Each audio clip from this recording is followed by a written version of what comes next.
And you know, Let me ask you one question. Mm-hmm. What's your goal?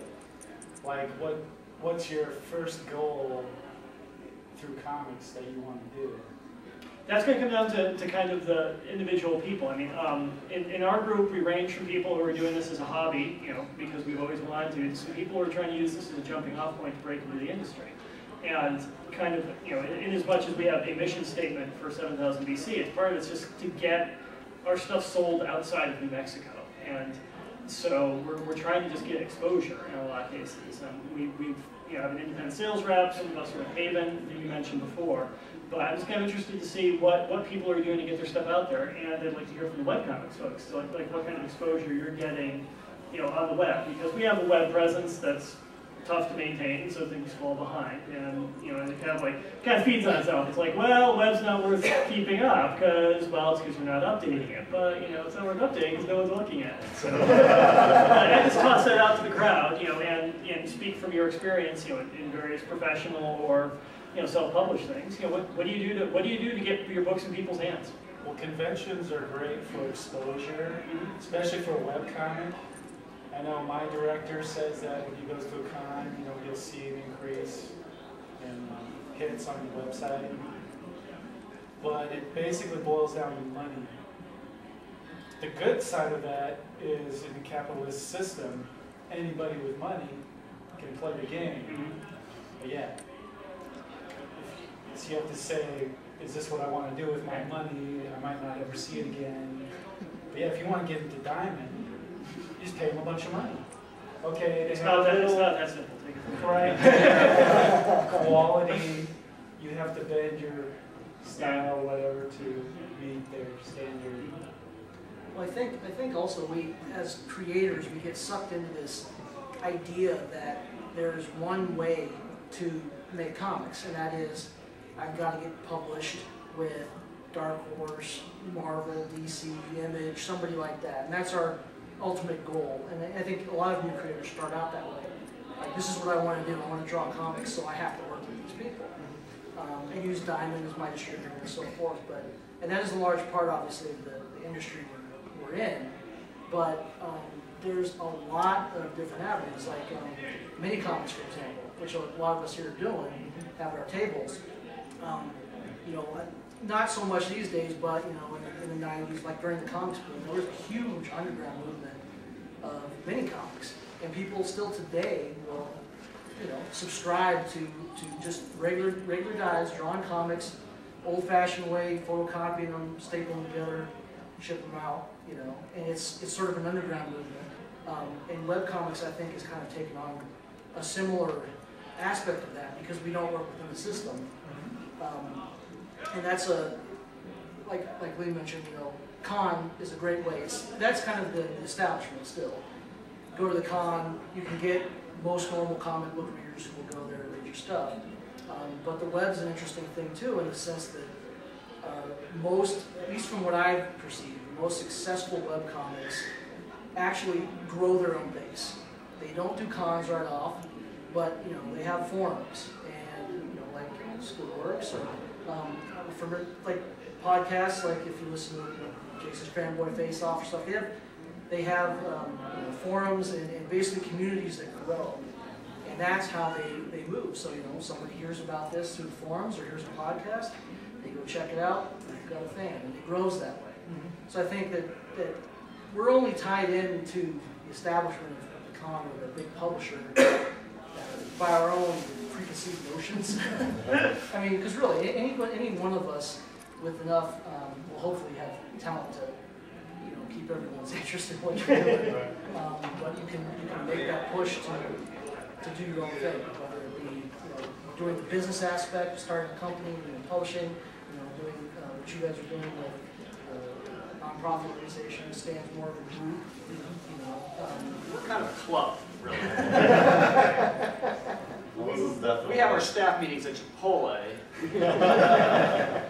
and it's more just to get away from our wives. Well, this question is definitely a can of worms. I mean, the answer I would have given you just maybe 2 or 3 years ago is different than the answer I would give you now, because of the internet.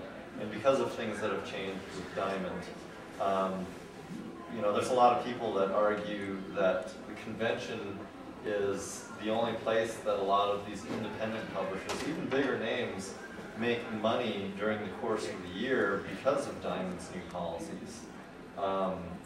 And then with the advent of the internet and the increased popularity of webcomics, you know, that's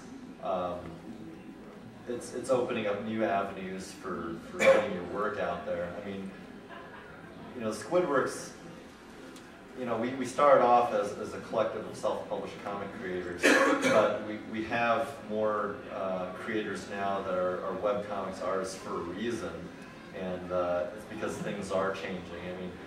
I mean, just speaking for myself, I'm kind of a guinea pig for the group because I'm trying all sorts of different things. So I mean, a few years ago when I was publishing my Wayne graphic novel series, it was all about printing it up, trying to get it sold. These were the books that you keep reminding everyone that were distributed through Diamond.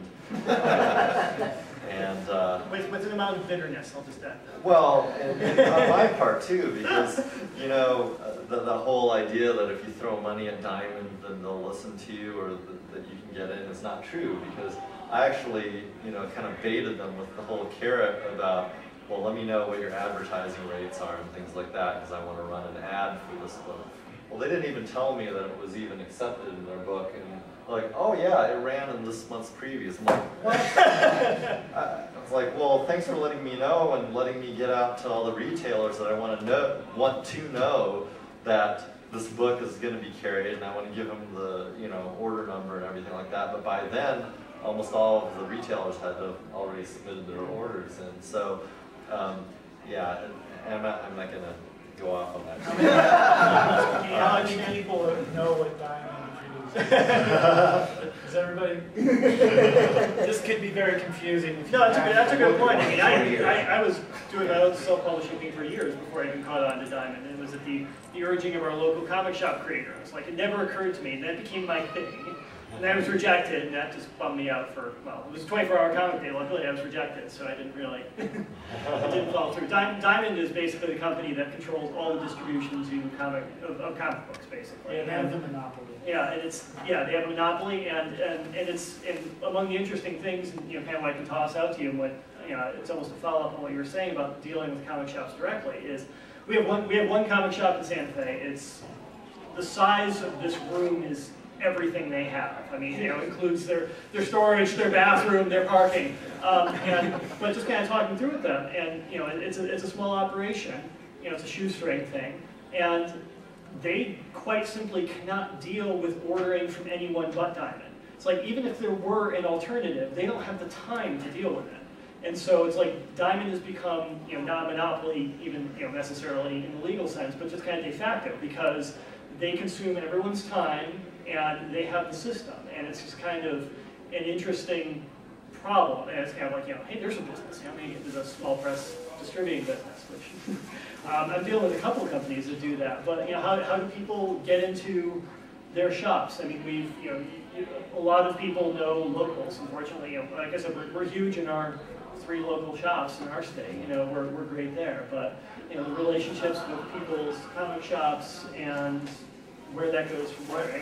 I'd say it's one. For us, it was one store at a time. You know, like I said, we went to the closest store to my house, the one that I shop at myself, because probably like everybody else here, I'm a comic reader and collector as well as creator. And you know, I started with them, and they took it, and that gave me some courage and some you know, hope. And I went to the next place, and they took it. And I went to the next place, and they took it, et cetera, et cetera, et cetera. And we just kind of spread. Now, as far as distributor goes, we tried to get into Diamond. We didn't get into Diamond, and we were pretty upset about that. To be honest with you, ruins your afternoon. It was kind of a kick in the nether regions. But